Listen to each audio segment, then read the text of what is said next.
మిగ్జామ్ తుఫాన్ వల్ల జరిగిన నష్టం, కరువు అంచనాలపై కేంద్ర ప్రభుత్వం ఏర్పాటు చేసిన అధికారుల బృందం సీఎం జగన్తో భేటీ అయింది. ఈ సమావేశంలో సీఎం జగన్మోహన్ రెడ్డితో పాటు రాష్ట్ర ప్రభుత్వ ఉన్నతాధికారులు పాల్గొన్నారు.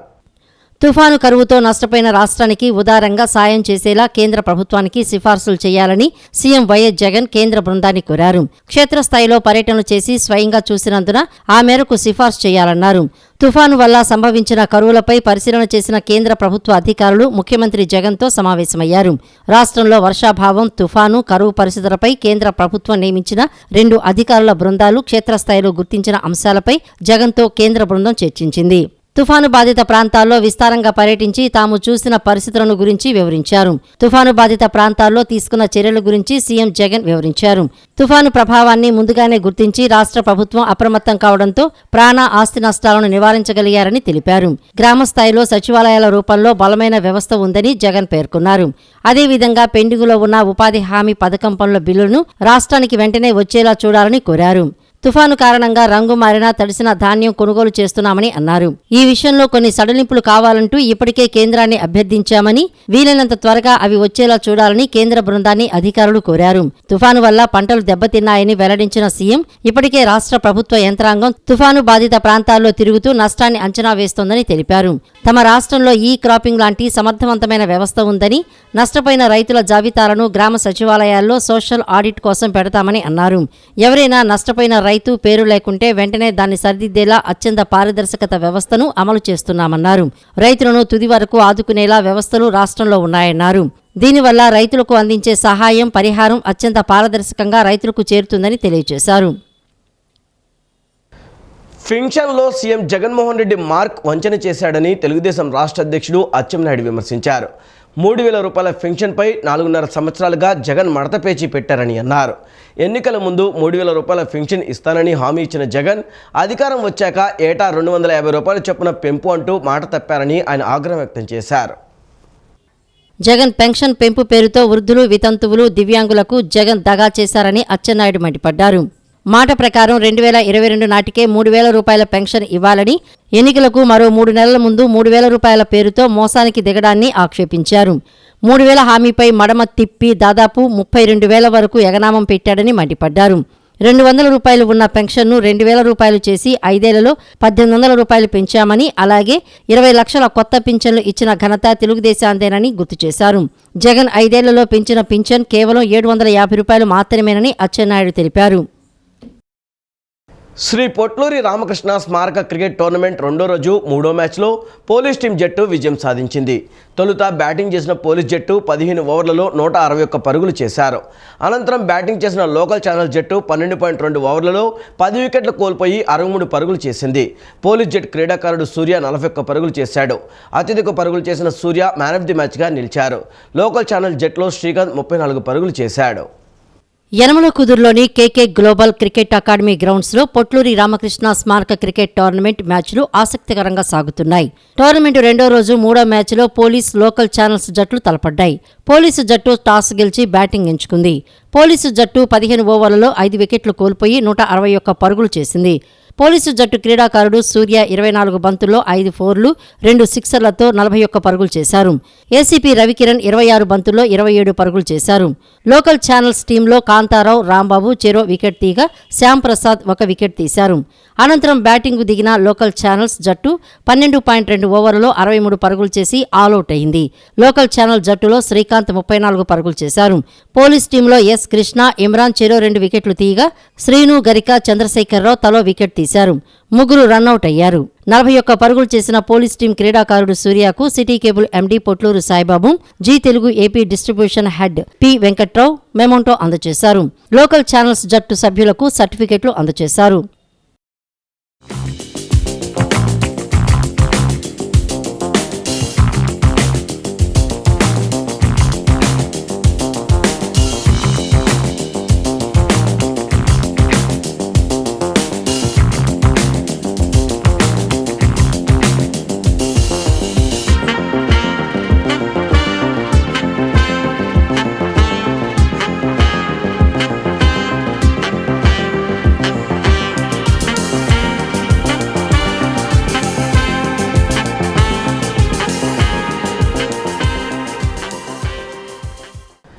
ఉత్తరాంధ్ర అభివృద్ధిపై సీఎం జగన్ స్పెషల్ ఫోకస్ పెట్టారని వైసీపీ నేత వైవి సుబ్బారెడ్డి అన్నారు. ఉత్తరాంధ్రలో ప్రాజెక్టుల పరిశీలన పురోగతిపై ఏపీ ప్రజలకు వివరిస్తామన్నారు.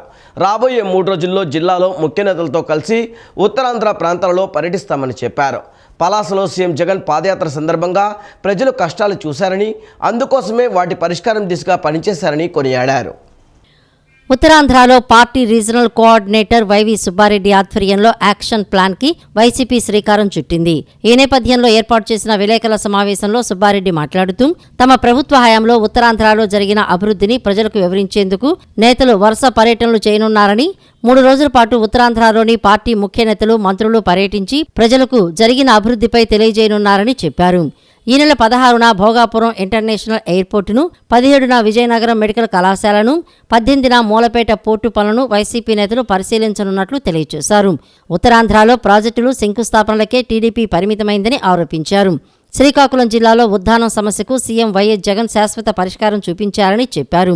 ప్రజా సంకల్ప యాత్రలో ఇచ్చిన మాట ప్రకారం ఉద్దానంలో 750 కోట్లతో వైఎస్ఆర్ సుజల ధార ప్రాజెక్ట్, 85 కోట్లతో YSR kidney research and super speciality ఆసుపత్రి ప్రారంభించి హామీ నెరవేర్చినట్లు ఆయన తెలియజేశారు. గత ప్రభుత్వాలన్నీ కూడా ఉత్తరాంధ్ర ప్రాంతాన్ని పూర్తిగా విస్మరించిన పరిస్థితుల్లో మా గౌరవ ముఖ్యమంత్రి జగన్మోహన్ రెడ్డి గారు ఉత్తరాంధ్రపై ప్రత్యేక దృష్టి పెట్టి ఏ విధంగా అభివృద్ధి కార్యక్రమాలు చేస్తున్నారనేది ఉత్తరాంధ్ర ప్రజలకే కాదు రాష్ట్ర వ్యాప్తంగా కూడా ప్రజలందరికీ తెలిసే విధంగా రాబోయే 2-3 రోజుల్లో ఉత్తరాంధ్రలో మా ప్రభుత్వం ముఖ్యమంత్రి జగన్మోహన్ రెడ్డి గారు ఆధ్వర్యంలో చేపట్టిన ప్రాజెక్టులు, ఎందుకంటే గత ప్రభుత్వంలో కూడా మేము చేస్తాము అని చెప్పి ఏ ప్రాజెక్టు కూడా ఊరక కేవలం పునాది రాళ్లకే పరిమితమయ్యారు. కానీ పనులు ప్రారంభించి ఆ ప్రాజెక్టు పనులు పూర్తి చేసిన దాఖలా గత ప్రభుత్వాలకు లేదు. ఆ చరిత్ర మా ముఖ్యమంత్రి గారు ఉదాహరణకి నిన్న శ్రీకాకుళం జిల్లా పలాసలో గత ప్రభుత్వాలు పోయారు, చూశారు. అధికారంలో ఉన్నప్పుడు, అధికారంలో లేనప్పుడు కొంతమంది నాయకులు పోయి వాళ్ళ కష్టాలు చూస్తామని చెప్పారు. తర్వాత అధికారంలోకి వచ్చినాక కూడా 2014 నుంచి 19 వరకు వాళ్ళ ప్రాణాలు కాపాడటానికి శాశ్వత పద్ధతిలో ఎటువంటి కార్యక్రమాలు చేసిన దాఖలాలు లేవు. అట్లాంటిది మా గౌరవ ముఖ్యమంత్రి గారు మేము అధికారంలోకి వచ్చినాక ఆయన సుదీర్ఘ పాదయాత్ర టైంలో శ్రీకాకుళం జిల్లా పలాస ప్రాంతంలో ఉన్న ప్రజల కష్టాలు చూశారు.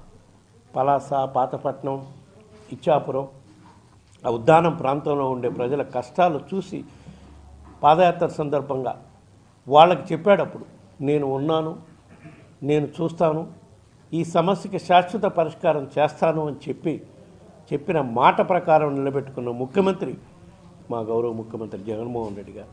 దానికి నిదర్శనమే నిన్న సుమారుగా 750 కోట్ల రూపాయలతో నిన్న ప్రారంభించిన ఏదైతే కిడ్నీ వ్యాధిగ్రస్తులకి శాశ్వతంగా పరిష్కారం రావటం కోసం వాటర్ శుద్ధి చేసిన వాటర్ సప్లై చేసే విధంగా ప్రతి ఇంటికి ట్యాప్ ద్వారా వాటర్, ఎందుకంటే ఆ కిడ్నీ వ్యాధులు రావటానికి ప్రధాన కారణం భూగర్భం నుంచి వచ్చే వాటర్ని తాగటం వల్లే వస్తున్నాయి. కాబట్టి దానికి శాశ్వత పరిష్కారం క్యాన్లలో ఇస్తామని చెప్పారు గత ప్రభుత్వాలు.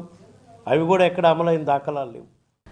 జనవరిలో సైకిల్ స్పీడ్ పెరిగి ఫ్యాన్ రెక్కలు విరగ్గొడుతుందని చంద్రబాబు స్పష్టం చేశారు. రాష్ట్రంలో వివిధ నియోజకవర్గాల నుంచి వైసీపీ నాయకులు, కార్యకర్తలు పెద్ద సంఖ్యలో తెలుగుదేశంలోకి చేరారు. మంగళగిరి ఎన్టీఆర్ భవన్లో వారిని టీడీపీ అధినేత చంద్రబాబు కండువా కప్పి పార్టీలోకి ఆహ్వానించారు. ఈ సందర్భంగా వైసీపీ ప్రభుత్వంపై చంద్రబాబు పలు వ్యాఖ్యలు చేశారు. రాష్ట్రం మీదకు ఓ అరాచక సైన్యాన్ని జగన్ వదిలిపెట్టారని మండిపడ్డారు. జగన్మోహన్ రెడ్డి ఓ దుర్మార్గుడు. 2004లో సీఎం కాకపోవడంతో హైదరాబాద్ బతికిపోయిందని తెలుగుదేశం పార్టీ అధినేత చంద్రబాబు పేర్కొన్నారు. మంగళగిరి ఎన్టీఆర్ భవన్లో వివిధ నియోజకవర్గాల నుంచి వైసీపీ నాయకులు, కార్యకర్తలు పెద్ద సంఖ్యలో తెలుగుదేశం పార్టీలోకి చేరిన సందర్భంగా మాట్లాడిన చంద్రబాబు, రాజశేఖర్ రెడ్డి జగన్ కంటే 100 రెట్లు నయం కాబట్టి హైదరాబాద్ అభివృద్ధిని నాశనం చేయలేదని అన్నారు. వికృతమైన క్రీడలతో ఆంధ్రాను జగన్ ఆడిస్తున్నాడని దుయ్యబట్టారు. పద్ధతి లేని రాజకీయాలతో ఏపీని రాజధాని లేని రాష్ట్రం చేశాడని మండిపడ్డారు. తెలుగుదేశం పార్టీ అధికారంలోకి వచ్చిన వెంటనే అంగన్వాడీల న్యాయమైన కోరికలన్నీ నెరవేరుస్తామని చంద్రబాబు హామీ ఇచ్చారు.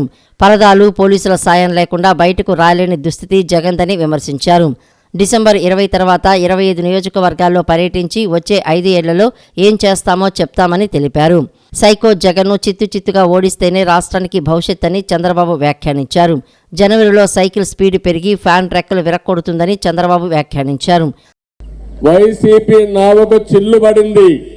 ఇప్పుడు పడవకు ఒకసారి చిల్లు పడితే ఇంకది బయటపడే పరిస్థితి లేదు. ఎవరైనా దూకి పారిపోతే కొంతమంది ప్రాణాలు కాపాడుకుంటారు, లేకపోతే కొట్టుకొని పోతారు. అదే జరగబోతుంది.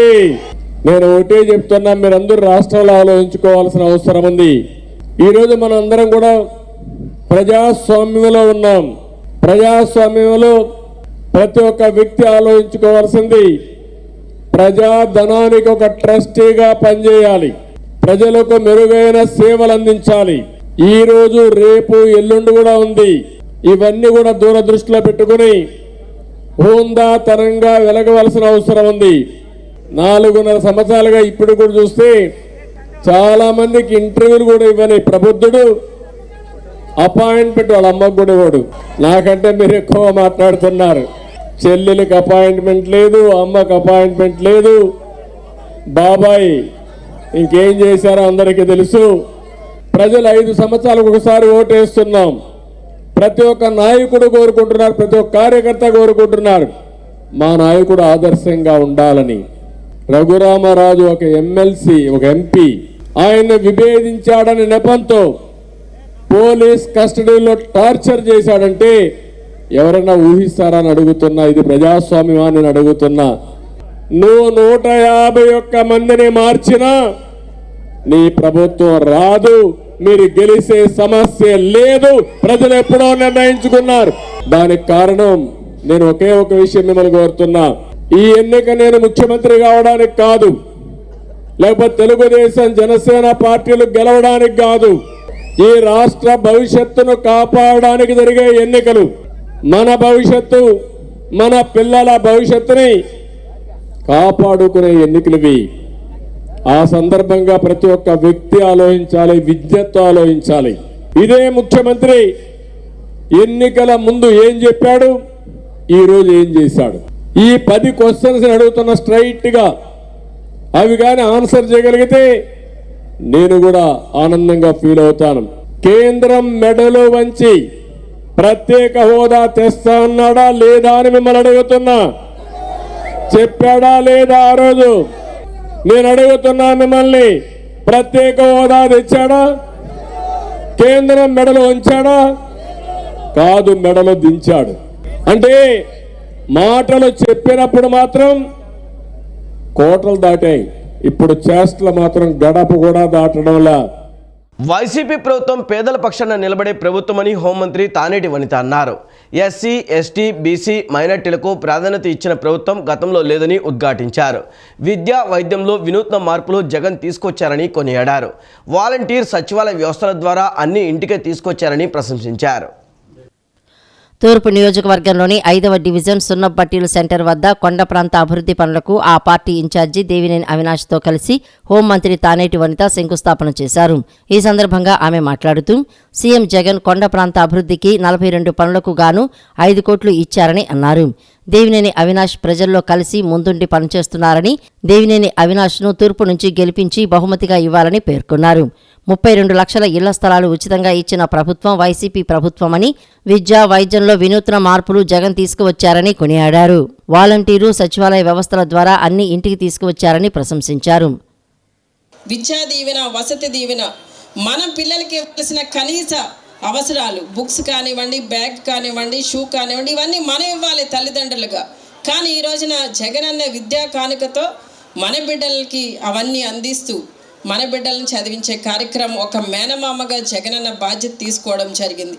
మరి గతంలో మన బిడ్డల ఆరోగ్యం గురించి, స్కూల్కి వెళ్తే వాడు ఆరోగ్యంగా ఉన్నాడా, ఎనిమిగ్గా ఉన్నాడా అనేది ఎవరు పట్టించుకునేవారు కాదు. ఎప్పుడో ఒక్కసారి, సంవత్సరానికి ఒక్కసారి కొంతమంది వైద్యులు వచ్చి పరీక్ష చేసి వాళ్ళు ఎనిమిగ్గా ఉంటే ఐరన్ క్యాప్సూల్స్ ఇచ్చి వెళ్ళిపోయేవారు. కానీ ఈ రోజున మన బిడ్డలు ఆరోగ్యంగా ఉండాలి, వారు ఆరోగ్యంగా ఉంటేనే బాగా చదువుకోగలరు అన్న మంచి ఉద్దేశంతో ఈ రోజున మన బిడ్డలకి మిడ్ డే మీల్లో చక్కటి మెనూ ఇస్తూ, కరోనా విపత్తును కూడా ఏ మాత్రం కూడా లెక్క చేయకుండా ఈ రోజున జగనన్న మనకి అందించిన సంక్షేమ పథకాలు. గతంలో ఈ రాష్ట్రానికి ఎంతోమంది ముఖ్యమంత్రులు వచ్చారు, వెళ్ళారు. ఏ ముఖ్యమంత్రి కూడా ఇంత ధైర్యంగా, ఇంత తెగువ చూపించి పేదలందరికీ కూడా పేదల కుటుంబాలలో వెలుగులు నింపాలని చెప్పి. అనంతరం దేవినేని అవినాష్ మాట్లాడుతూ టీడీపీ 5 ఏళ్లలో ఎంత సహకరించినా ఈ నియోజకవర్గాన్ని మోసం చేసిందని అన్నారు. జగనన్న ప్రభుత్వం అభివృద్ధికి పెద్దపీట వేసిందన్నారు. జగన్ హయాంలో నియోజకవర్గంలో కోట్లాది రూపాయల అభివృద్ధి పనులు జరుగుతున్నాయని, ఒక పక్క సంక్షేమం, మరో పక్క అభివృద్ధి జరుగుతోందని అన్నారు. ప్రజలకు వైసీపీ ప్రభుత్వం ఎప్పుడూ అండగా ఉంటుందన్నారు. ఏదైతే కాలనీలు అవనివ్వండి, లేకపోతే వివిధ రోడ్లు అవనివ్వండి, వాటికి ధీటుగా ఈరోజు కొండ ప్రాంతాలను అభివృద్ధి చేసుకుంటూ ముందుకు తీసుకెళ్తామని చెప్పని మన నాయకుడు, మన దమ్మున నాయకుడు, మన యువ ముఖ్యమంత్రి వైఎస్ జగన్మోహన్ రెడ్డి గారు మనకు అండగా ఉన్నారు. సంక్షేమ కార్యక్రమాలతో పాటు ముఖ్యంగా కొండ ప్రాంత ప్రజానికానికి అన్ని విధాలుగా నేను అండగా ఉంటాను, కుటుంబ సభ్యులకు అండగా ఉంటానని చెప్పి జగన్ గారు చెప్పారు. తెలుగుదేశం పార్టీ వాళ్ళు ఎన్ని అబద్ధాలు చెప్పినా, ఎన్ని అసత్య ప్రచారాలు చేసినా, 5 సంవత్సరాలు అధికారం ఇస్తే, 5 సంవత్సరాలు అన్ని విధాలుగా సహకరిస్తే ఒక్క మంచి కార్యక్రమం చేయకుండా మనల్ని మోసం చేశారు. కానీ జగన్ గారు ఇచ్చిన మాట ప్రకారం ఎన్నో కార్యక్రమాలు చేశారు. మున్సిపాలిటీలలో పనిచేస్తున్న ఉద్యోగులు పదోన్నతులు పొందలేకపోతున్నారని ఏపీ ఐకాసా Amaravati municipal employees services association నేతలు ఆవేదన వ్యక్తం చేశారు. నగరపాలక సంస్థల ఏర్పాటులో ఉత్సాహం చూపిస్తున్న ప్రభుత్వం సిబ్బంది నియామకాలపై శ్రద్ధ చూపడం లేదని విమర్శించారు. ఇటువంటి సమస్యలను అధిగమించడానికి, కేడర్ బలాన్ని తిరిగి పొందడానికి అన్ని కేడర్లను కలుపుకొని AP municipal employees services association ఏర్పాటు చేసుకున్నట్లు వివరించారు. మున్సిపాలిటీలో పనిచేస్తున్న ఉద్యోగులు పదోన్నతులు పొందలేకపోతున్నారని ఏపీ ఐక్య కార్యాచరణ సమితి, Amaravati municipal employees services association నేతలు ఆవేదన వ్యక్తం చేశారు. వచ్చే ఏడాది జనవరి 7న విశాఖలో ప్రథమ మహాసభ నిర్వహిస్తున్నట్లు తెలిపారు.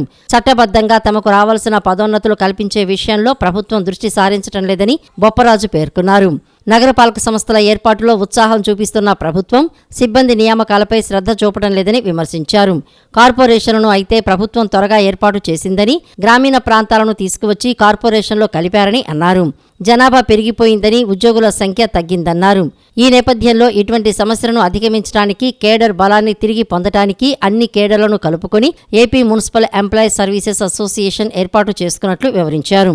హైదరాబాద్ కార్పొరేషన్ నియమాలు పాటించమని, కొన్ని కార్పొరేషన్లకు జీవీఎంసీ నియమాలు పాటించమని మరికొన్ని కార్పొరేషన్లకు సూచిస్తున్నారని మున్సిపల్ ఎంప్లాయీస్ సర్వీసెస్ అసోసియేషన్ అధ్యక్షుడు ఈశ్వర్ అన్నారు. దీనివల్ల ఉద్యోగులు చాలా నష్టపోతున్నారని ఆయన ఆవేదన వ్యక్తం చేశారు. కమిషనర్లుగా డిప్యుటేషన్ల మీద వచ్చేటువంటి పరిస్థితి, మా శాఖ ఉద్యోగులు కూడా ఉన్నారు, రెవెన్యూ శాఖ ఉద్యోగులు కూడా. మరి ఇటువంటి పరిస్థితుల్లో కేవలం సీనియారిటీ లిస్టులు పరిష్కారం కాక, సీనియారిటీ తేల్చుకోలేక రకరకాల ఇబ్బందులతో ఎదుర్కొన్నటువంటి పరిస్థితుల్లో పదోన్నతులు కూడా కోల్పోతున్నాం.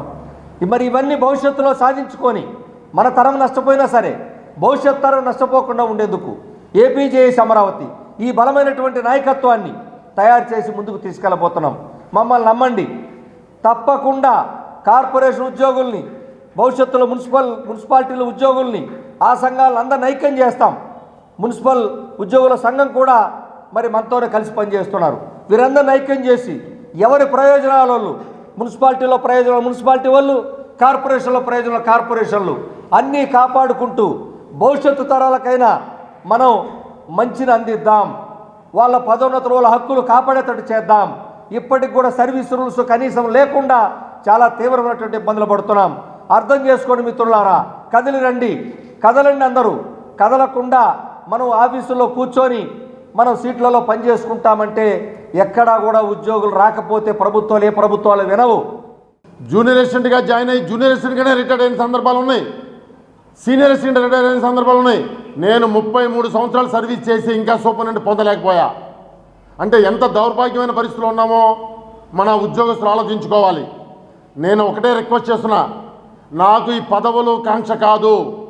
రిటైర్ అయ్యే ముందు ఉద్యోగులకి నేను 32 సంవత్సరాల నుంచి నాయకత్వం వహిస్తున్న విజయవాడ నగరపాలక సంస్థలో గత 10 సంవత్సరాల నుంచి రాష్ట్ర మున్సిపల్ ఎంప్లాయీస్ ప్రధాన కార్యదర్శిగా ఉన్నాను. ఒక 5 సంవత్సరాల నుంచి జేఏసీ చైర్మన్ ఉన్న కృష్ణా జిల్లాకి, అలాగే ఎన్టీఆర్ జిల్లాకి. కానీ ఏమి చేశాం మున్సిపల్ కార్పొరేషన్ ఎంప్లాయీస్కి అంటే కేవలం విజయవాడ విశాఖపట్నంకి 010 తీసుకొచ్చాం. అంతకుమించి అది కూడా ఏపీ జేఏసీ అమరావతి సభ్య సంఘంగా ఉండబట్టి ఏపీ జేఏసీ అమరావతి సహకారంతోనే సాధించుకోగలిగాం. కానీ మున్సిపల్ ఎంప్లాయీస్గా మేమైతే ఏమీ సాధించలేకపోయామని చెప్పి నేను నిక్కచ్చిగా చెప్తున్నాను. ఇది సిగ్గుపడాల్సిన అవసరం కూడా లేదు. మరుపిళ్ల చిట్టి కాంగ్రెస్ కార్యాలయాన్ని శుక్రవారం అర్ధరాత్రి కూల్చివేసేందుకు అధికారులు సన్నద్ధమవుతుండగా కాంగ్రెస్ నేతలు అడ్డుకున్నారు.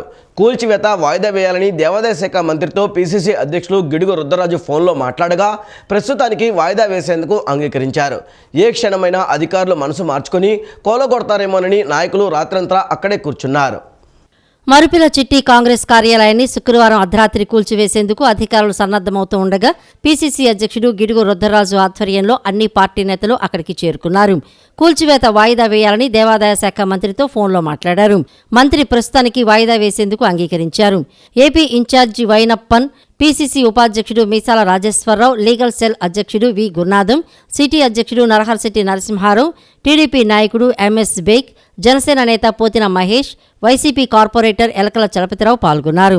ఏ క్షణమైనా అధికారులు మనసు మార్చుకుని కొలగొడతారేమో అని నాయకులు రాత్రంతా అక్కడే కూర్చున్నారు.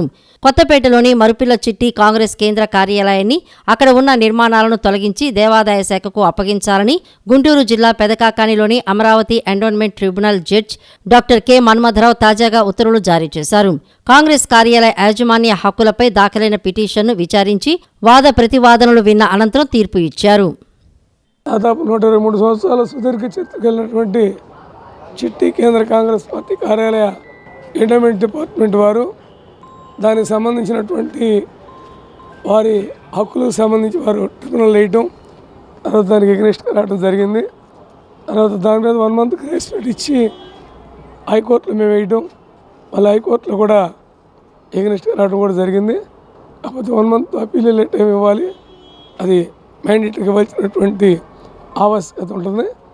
ఆ ఇచ్చే విషయంలో వెలుసుబాటు లేకపోవడం మూలంగా ఈ మధ్యకాలంలో వెంటనే ఎండోమెంట్ డిపార్ట్మెంట్ వారు పోలీసుల్ని వాళ్ళ రక్షణ అడగటం, వాళ్ళు వచ్చి ఒకసారి ట్రైల్ వేసి వెళ్ళటం, తర్వాత ఏళ్ళు వచ్చి మన వాళ్ళకి నోటీసులు కూడా ఇవ్వకుండా ఇది మేము హ్యాండ్ ఓవర్ చేసుకోవడం అనేటటువంటి చెప్పడం జరిగింది. దాని మీద మాకు మినిమం టైం మాకు ఇవ్వాల్సినటువంటి టైం ఇవ్వాలనే దాని మీద కూడా చర్చ జరుగుతున్నది. అది చిట్టి గారు అంటే సామాన్యులు కాదు, ప్రముఖ స్వాతంత్ర సమరయోధులు. శాసనసభ కూడా వారు ఎన్నికయ్యారు. వారి యావదాస్తులు కూడా స్వాతంత్రోద్యమంలోనూ ఈ ప్రజాసేవలోనే మొత్తాన్ని కూడా అర్పించినటువంటి త్యాగదల కుటుంబం. ప్రసాదంపాడులో టీడీపీ నాయకులు ఉప సర్పంచ్ నర్సయ్య ఇంటిపై గుర్తు తెలియని వ్యక్తులు దాడి చేశారు. నర్సయ్య కారు అద్దాలను దుండగులు ధ్వంసం చేశారు. నిన్న ప్రసాదంపాడు నేత ఇంటిపై దాడిని యార్లగడ్డ వెంకట్రావు తీవ్రంగా ఖండించారు. నర్సయ్య ఇంటి వద్దకు టీడీపీ కార్యకర్తలు పెద్ద ఎత్తున చేరుకున్నారు. తాడేపల్లి తహసీల్దార్ కార్యాలయం ఎదుట సిఐటియు ఆధ్వర్యంలో అంగన్వాడీ వర్కర్లు, హెల్పర్లు చేస్తున్న నిరవధిక సమ్మెకు టీడీపీ, జనసేన, సిపిఐ, సిపిఎం నాయకులు హాజరై అంగన్వాడీ వర్కర్లు, హెల్పర్లు చేస్తున్న నిరవధిక సమ్మెకు సంపూర్ణ మద్దతు తెలిపారు. ఈ సందర్భంగా నాయకులు మాట్లాడుతూ ప్రభుత్వం అంగన్వాడీల పట్ల చిన్నచూపు చూస్తుందని ఆగ్రహం వ్యక్తం చేశారు. తెలంగాణతో పాటు నేను ఇక్కడ జీతాలు ఇస్తానని చెప్పి హామీ ఇచ్చిన జగన్మోహన్ రెడ్డి గారు దాన్ని విస్మరించి వీళ్ళకి ఇంతవరకు 4.5 సంవత్సరాలైనా సరే వాళ్ళకి ఆ హామీలను తీర్చలేదు. అలాగే వీళ్ళకి ఎటువంటి గవర్నమెంట్ పథకాలు కూడా రానియకుండా చేశారు. అదేమంటే గవర్నమెంట్ ఉద్యోగస్తులుగా గుర్తించకపోగా వాళ్ళకి ఎటువంటి లబ్ధి లేకుండా చేశారు. దాని మీద వీళ్ళు ఇక్కడ నిరసన దీక్ష చేస్తున్నారు. 4 రోజుల నుంచి చేస్తున్నారు. మేము నిన్న మంగళగిరి నియోజకవర్గ స్థాయిలో వాళ్ళకి మద్దతు తెలిపాం. అలాగే దుగ్గిరాల మండలం తెలిపి ఈరోజు తాడేపల్లి మండలంలో ఈ తాడేపల్లి మండల పరిధిలో చేస్తున్నటువంటి అంగన్వాడీ వర్కర్లకి మేము అండగా నిలబడతామని జనసేన పార్టీ తరఫున తెలియజేసుకుంటూ వారి డిమాండ్లను తక్షణమే తీర్చాలని చెప్పి మేము జనసేన పార్టీ తరఫున డిమాండ్ చేస్తున్నాం. లేని పక్షంలో రాబోయేది తెలుగుదేశం జనసేన పార్టీ ఉమ్మడి గవర్నమెంట్ వచ్చే పరిస్థితిలోనే వస్తుంది. 100% మా గవర్నమెంట్ వచ్చిన తర్వాత వీళ్ళ కోరికలను వెంటనే తీరుస్తామని. ఈరోజు అంగన్వాడీలు సమ్మె చేస్తున్నారంటే దీనికి ప్రధాన కారణం జగన్మోహన్ రెడ్డి గారి బాధ్యత వహించాలి. ఎందుకంటే అంగన్వాడీలు డిమాండ్ చేసిన అంశాల్లో ప్రధానమైన అంశం, అయ్యా నువ్వు గత ఎన్నికల సందర్భంగా అంగన్వాడీలకు ఒక హామీ ఇచ్చావు.